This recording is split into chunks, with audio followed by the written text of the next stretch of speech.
Oh wow, welcome again to another time on Hangout with PF. We're so excited as always to have us go on this journey together. Today we'll be talking on the model of victory. To start and to begin, working with God is the greatest insight we can ever have because He knows our target audience more than we would ever do. He made them, He knows all their potentials and their possibilities, and He knows what drives each one. He knows what drives each of His creation. To continue, a seed, ordinarily, it has its specificity, its ideal outlook as it grows till maturity. Every seed has in itself the knowledge, the understanding, the desire to be planted, and from being planted to grow till it matures and it begins to bear fruit. The same is so with every man. Every man is born with the drive for success, for relevance, and for dominance.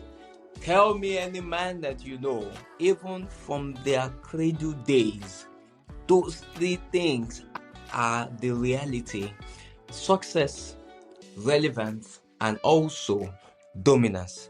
However, as we begin to grow, as the seed begins to grow, the environmental factors starts to influence its growth experience in ways that we cannot predict or fathom. However, it does not alter its innate ability or configuration to grow roots, the stem, branches, leaves, and then fruits. Its outlook might be different, but the outcome expected remains the same. And that is why comparison is the killer of joy, and it contributes to stunted growth. We need to realize that just like when you have a small plant and you put it in the house, the direction it grows is always towards the sunlight. It's not originally supposed to be so if it was placed outside where it has access to the light. But when it is placed in the house, it grows towards the direction of the light. But does that mean that it will not grow? It will not increase in its branches, have more leaves? Certainly not. Because everything that God made was made to produce after its kind. It cannot, because of its environmental factors or experience, forget its nature, forget what it was made to be. Therefore, God plants us in the field of life where we can thrive according to the skill set deposited inside of us. It will therefore be very risky to copy verbatim the experiences of others, making them our own reality, responding to life the same way others do, and then expecting to stand out. It doesn't happen. By doing that, we actually shortchange ourselves, because if nobody has told you, you are unique in your own right. You are unique in your own way. You are unique even on your own path. We need to understand and realize that everything we go through, it's for a purpose. You think your life does not measure up because you compare with the lives of others. even possibly in the same field. But you need to know that everything you go through, everything that happens to you, happens for a reason. There is no coincidence in nature. And whatever you experience on the outside does not change what it is that God has planted on your inside. You are still the beloved. You are still great in your own way. The things on the outside should not affect the expression of the things that has been put on the inside of you. We all need to realize that we have a targeted audience. Not everybody would place value on your experiences. Not everybody will place importance on the things that you pass through, because we are not sent to everybody. We are not valued by everybody. Every one of us, we have our targeted audience, we have our conspirators, we have our valuers. Okay?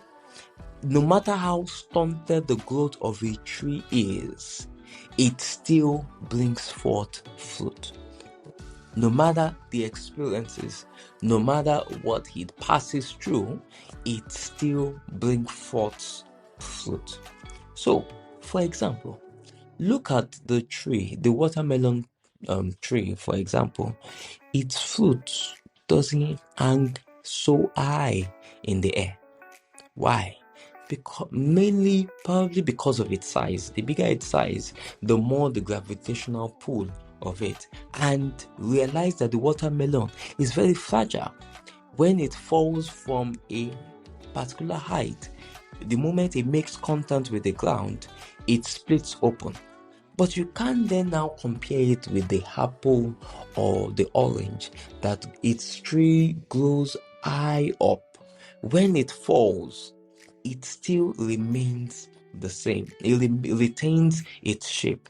And that's what makes you and I unique. We would all produce our fruits regardless of the things that we pass through. So, as I begin to round up, the principles of success remains the same. However, it is the adaptation of these principles to our life's pursuit that brings out the uniqueness inside of us. And men are after the uniqueness, not the everyday look, not the everyday experience. What makes us stand out is the uniqueness. So therefore, the principles remain the same, but you need to adapt it to your situation. And by adapting it, you become innovative. Your creativity becomes seen by all, and it is emulated. In closing, anything you don't appreciate cannot be replicated in your life. Anything you don't appreciate would not be replicated in your life. However, appreciate the victory and the success of others. Very, very important. Do not despise the success of others. Do not feel like, are they the only ones? What have they achieved that no one else can achieve? No, do not be like that, because a grace made them a success. It is that grace that you need in your own life, in your own experience, in your own work. But if you have despised the grace in the life of another, how will that grace work or speak for you? Yet still know that your path is unique. Do not live your life in the shadows of others. It will be foolishness doing things the same way and expecting a different result. God made each and every one of us to stand out, to be unique in our work and our experience. Don't shortchange yourself. Strive for the best. Appreciate the beauty, the wins, the excellency in others, and adapt their experience to your situation. And then the purpose of God will find expression in your life. Till I come again next time, remain blessed.